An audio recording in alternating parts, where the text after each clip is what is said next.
5 ऑक्टोबरला ठाण्यात घोडबंदर मार्गावर वाहतुकीमध्ये मोठे बदल करण्यात आले आहेत. पंतप्रधान नरेंद्र मोदी यांचा घोडबंदर येथील कासार रोडोली भागामध्ये दौरा आयोजित करण्यात आला आहे. या कालावधीत अतिमहत्त्वाचे व्यक्ती तसंच नागरिक देखील मोठ्या प्रमाणात येण्याची शक्यता आहे. हा विचार करून 5 ऑक्टोबरच्या दौऱ्यानिमित्त विविध प्रकारच्या वाहतुकीचं नियोजन करण्यात आलं आहे. या कालावधीमध्ये अवजड वाहतुकीला बंदी घालण्यात आली आहे. या वाहनांना पर्यायी मार्गाने वळवण्यात आलं आहे. मोदी यांना ऐकण्यासाठी ठाणे जिल्ह्यातील विविध भागातून भाजपच्या पदाधिकाऱ्यांची देखील मोठ्या प्रमाणात गर्दी होण्याची शक्यता आहे.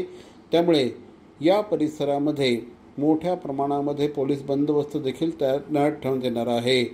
40,000 नागरिक या कार्यक्रमाला उपस्थित राहतील अशी शक्यता आहे.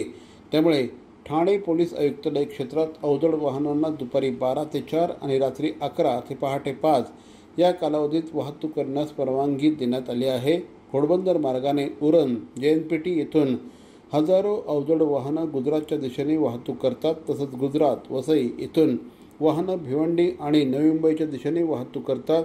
हलक्या वाहनांची वाहतूक देखील या मार्गावरून मोठ्या प्रमाणात होते.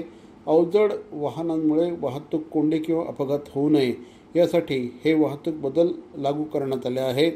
पोलिसांनी अवजड वाहनांना घोडबंदर मार्गावर 5 ऑक्टोबरला 24 तास बंदी लागू केली आहे. असं असलं तरी मोदी यांच्या सभेसाठी भाजपचे पदाधिकारी वाहनांनी बसगाड्यांनी विविध भागातून घोडबंदर मार्गे येण्याची शक्यता आहे. त्यामुळे घोडबंदर मार्गावर वाहनांचा भार वाढून वाहतूक कोंडीची शक्यता व्यक्त करण्यात येत आहे. CP Goenka International School, nurturing talent at young age for scholastics, sports and performing arts in global perspective. Proud to have world toppers and country toppers in 10th standard Cambridge examinations. Ranked the best emerging school by the Times of India for personality over percentage. CP Goenka is the intelligent choice.